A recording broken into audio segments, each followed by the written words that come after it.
अब हम बात करते हैं जो एजेंट्स है बॉडी के अंदर, जो एजेंट्स जो कैंसर्स को जो है वो काज करती है, जो अनकंट्रोल ग्रोथ सेल्स को जो है वो काज करती है, उन एजेंट्स को हम नाम कहते हैं कार्सिनोजन। तो कार्सिनोजन की जो डिफिनीशन है वो आसान हो गई कि any agent which cause cancer,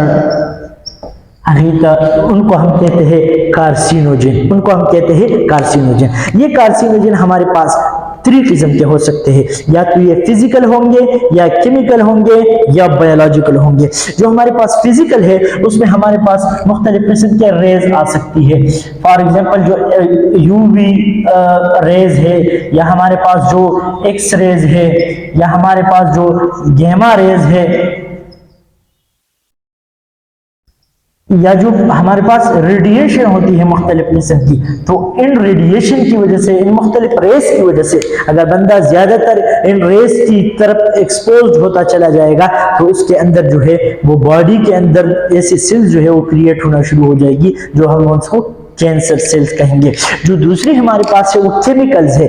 body के अंदर अगर वो केमिकल्स चलती है तो वो हमारे पास जो है वो कैंसर सेल को प्रमोट करती है। फॉर एग्जाम्पल जो हमारे पास टोबैको है, या हमारे पास जो अल्कोहल है, या हमारे पास मुख्तलिफ किस्म के डाई है, या हमारे पास मुख्तलिफ किस्म के प्लास्टिक है, या हमारे पास मुख्तलिफ किस्म के और जो केमिकल्स हैं, ये डिफरेंट टाइप्स ऑफ केमिकल्स, ये टोबैको, ये स्मोकिंग, और ये अल्कोहल, और ये डाई, और मुख्तलिफ किस्म के प्लास्टिक्स, ये हमारे पास केमिकल कार्सिनोजन में आ जाते हैं। और जो हमारे पास तीसरा है वो है बायोलॉजिकल वायरस।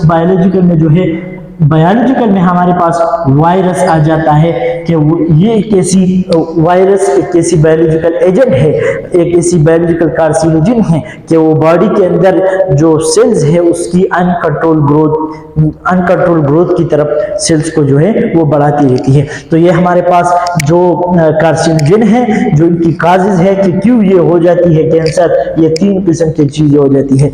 तमाम जो अवाम है, जो लोग हैं, हम उनको ये पैगाम देते हैं इसके ज़रिए कि इस किस्म के जो कार्सिनोजन होते हैं, इस किस्म के जो एजेंट्स होते हैं, उससे अपने आप को भी और अपने साथियों को भी बचाएं।